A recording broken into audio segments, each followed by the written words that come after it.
देश भर में जो सेना की भर्ती स्कीम है अग्निपथ या अग्निवीर, उसको लेकर देश भर में जो नौजवान है, युवा है, वो प्रदर्शन कर रहे हैं, उग्र प्रदर्शन कर रहे हैं।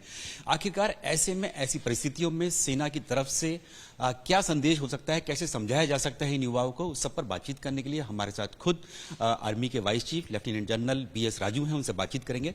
सर, क्या संदेश और किस तरह से समझाएंगे इन युवाओं को जो उग्र प्रदर्शन कर रहे हैं? क्या कहीं वो समझ नहीं पा रहे हैं इस स्कीम को, या समझा नहीं पाए उन युवाओं को? मेरा मैसेज ये है कि ये जो रिक्रूटमेंट की सिलसिला चालू हो चुका है, अगली 2 दिन के अंदर इसके बारे में हमारी जो रिक्रूटमेंट का वेबसाइट है उसके अंदर साफ सुथरा सब अनाउंसमेंट होगा। टर्म्स एंड कंडीशंस क्या है उसके बारे में अनाउंसमेंट होगा। और साथ में ये भी बताना चाहता हूँ कि जो पिछली 2 साल में कुछ नौजवान जो इनएलिजिबल हो गए थे बिकॉज ऑफ एज, उसके बारे में हमने सोच विचार करके आज सुबह ही उसके बारे में अनाउंसमेंट हुआ है कि जो upper age limit as a one time exception 23 साल किया जाएगा 21 की वजह से। और इससे फायदा यह है कि हर नौजवान जो पिछली कुछ सालों में जो तैयारी कर रहे थे उन सबको अपॉर्चुनिटी है। सो मैं चाहता हूं कि अपना अपना गांव में जाइए, शहर में जाइए और रिक्रूटमेंट की तैयारी करिए। कंपटीशन होगा, बट मुझे यकीन है कि जो मेहनत करेगा वो फौज के अंदर अग्निवीर बन के आ सकता है।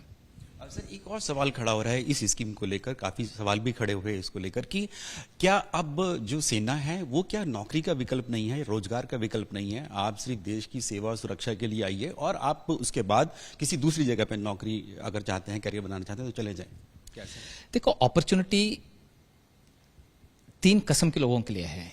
अग्निवीर के लिए है जो 4 साल के अंदर जो फौज के अंदर आना चाहता है, एक सोल्जर की नौकरी करना चाहता है, और उसके अंदर जो 25% आदमी जो हम रखना चाहते हैं, जो फिजिकली फिट है, जो उसको एप्टीट्यूड और एटीट्यूड फौज के लिए सही है, हम उसको रोकेंगे, वो परमानेंट सोल्जर बनेगा। जो बाकी 75% जो है वो सोसाइटी के अंदर जाएंगे और इस 4 साल के अंदर उसको हमने 4 साल का एक्सपोजर दिया है, एक्सपीरियंस दिया है, ये मान कर चलिए। और ये 4 साल के अंदर उसको 11.72 लाख तनख्वाह मिल रहा है, तकरीबन 11.71 सेवानिधि की पैकेज मिल रहा है। सो अगर 18 साल में अगर बच्चा आ चुका है तो 22 साल के अंदर वो निकल रहा है। सो अगर आगे पढ़ाई करना चाहते हैं तो पढ़ाई कर सकता है। खुद एक एंटरप्रेन्योर बनना है तो 12 लाख कम नहीं है एक धंधा चालू करने के लिए।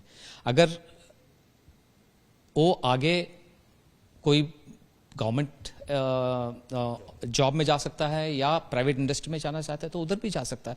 सो कहने का मतलब है उसके लिए मल्टीपल अपॉर्चुनिटी 4 साल के बाद होगा।